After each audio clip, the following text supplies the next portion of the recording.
Pernah kepikiran nggak sih apa yang sebenarnya terjadi sama ponsel kita setelah diserahin ke tempat servis? Nah, kali ini kita bakal ngintip langsung ke dunia para teknisi dan membongkar semua rahasia di balik layar perbaikan ponsel. Kita semua pasti pernah kan ngerasain panik luar biasa pas ponsel kesayangan kita tiba-tiba rusak, entah itu jatuh atau mati total. Tapi di balik layar yang pecah itu sebenarnya ada dunia perbaikan yang seru banget. Yuk kita bedah prosesnya sama-sama. Oke, perjalanan kita mulai dari sini. Kotak ajaib punya teknisi. Isinya bukan cuma obeng sama tang biasa loh, tapi ada banyak banget peralatan canggih yang jadi kunci buat menghidupkan lagi ponsel kita yang rusak.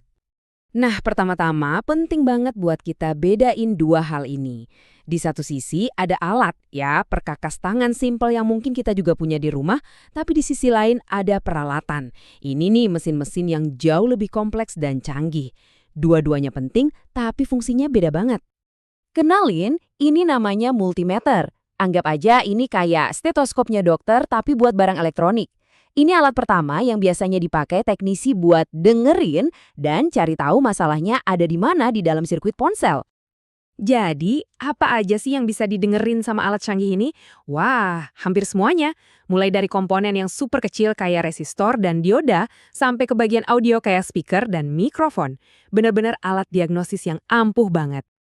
Selanjutnya ada hot air gun atau pistol udara panas. Eits, ini bukan pengering rambut biasa ya. Suhunya itu diatur dengan presisi tinggi buat ngerjain hal-hal yang super detail, terutama pas berurusan sama otak-otak kecil di dalam ponsel, yang namanya IC. Fungsinya itu krusial banget. Alat ini bisa dipakai buat masang dan melepas IC dengan rapi, ngelunakin lem di layar tanpa ngerusak apa-apa, bahkan buat bongkar pasang komponen lain yang paling sensitif sekalipun. Keren kan? Terus gimana kalau ponselnya mati total? Nah, disinilah DC power supply ini jadi pahlawan. Alat ini bisa ngasuh nyawa langsung ke motherboard tanpa lewat baterai. Jadi teknisi bisa langsung tahu ini masalahnya di baterai atau di mesinnya. Coba perhatiin angka ini, 3,7 volt. Kelihatannya sepele ya, tapi ini voltase standar yang dipakai. Salah setel sedikit aja bisa fatal akibatnya buat motherboard. Ini nunjukin betapa presisinya pekerjaan seorang teknisi. Layar itu kan salah satu bagian paling rapuh dan mahal. Nah, buat ngebukanya dengan aman, teknisi pakai mesin separator LCD. Dengan kombinasi panas dan vakum, mesin ini bisa misahin lapisan layar tanpa bikin retak sama sekali. Aman! Oke, peralatannya udah kenal. Sekarang saatnya kita masuk ke lebih dalam dan lihat apa aja sih yang ada di dalam ponsel itu sendiri. Percaya deh, ini tuh dunia mikro yang kompleksnya luar biasa. Pusat dari semua kegiatan di ponsel kita ya ini, CPU atau Central Processing Unit. Inilah si otak yang ngejalanin semua perintah, dari mulai buka aplikasi sampai nelpon. Tanpa CPU, ponsel kita cuma bakal jadi kotak kosong. Nah, ponsel kita itu punya dua jenis memori utama. Ada RAM, ini memori sementara, tempat aplikasi lagi jalan. Makin gede RAM, makin lancar kita multitasking. Terus ada ROM, ini penyimpanan permanen, tempat sistem operasi, aplikasi, dan semua data kita disimpan. Motherboard itu bisa kita bayangin kayak kotak kecil di dalam ponsel.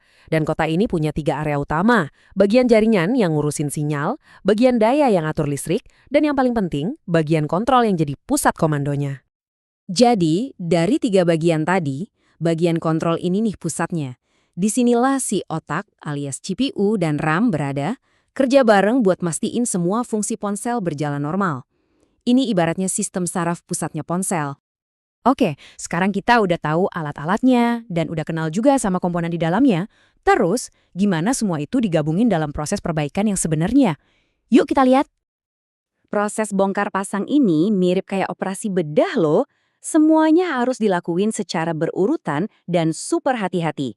Mulai dari matiin ponsel, lepas kartu SIM, buka setiap baut kecil, sampai akhirnya motherboard bisa diangkat dengan aman. Nggak boleh ada langkah yang kelewat. Nah, pas lagi proses bedah ini, disinilah alat kayak PCB holder tadi kepake banget. Alat ini fungsinya kayak tangan ketiga, megangin motherboard biar stabil. Jadi, teknisi bisa fokus ngerjain detail-detail super kecil tanpa ada getaran sedikit pun. Setelah dibongkar, teknisi mulai jadi detektif. Apa aja yang dicek? Macem-macem. Apa masalahnya di layar? Atau di colokan charger? Sinyalnya kenapa lemah? Atau speakernya mati? Setiap bagian bakal diperiksa satu persatu secara sistematis. Begitu masalahnya ketemu dan berhasil diperbaiki, proses perakitan pun dimulai. Ini pada dasarnya ya kebalikan dari proses bongkar tadi, dan butuh tingkat ketelitian yang sama tingginya. Salah pasang satu baut aja bisa berabe. Jadi, kenapa sih kita perlu tahu semua ini? Soalnya, ini bisa ngubah cara kita mandang perangkat yang kita pegang tiap hari. Ini bukan sekedar alat biasa. Pada akhirnya, perbaikan ponsel itu adalah perpaduan yang seimbang. Ada rekayasa presisi, ada diagnosis yang sistematis, dan ada keahlian tangan buat nanganin komponen super kecil. Ini bukan cuma pekerjaan teknis, tapi ada seninya juga. Jadi, apa nih 3 hal penting yang bisa kita ambil dari pembahasan ini? Pertama, perbaikan itu butuh peralatan khusus yang canggih. Kedua, ponsel kita itu sebenarnya ekosistem yang rumit. Dan ketiga, proses perbaikannya itu butuh metode dan presisi yang luar biasa. Semoga setelah ini, pas Anda megang ponsel, Anda bakal melihatnya dengan cara yang sedikit berbeda.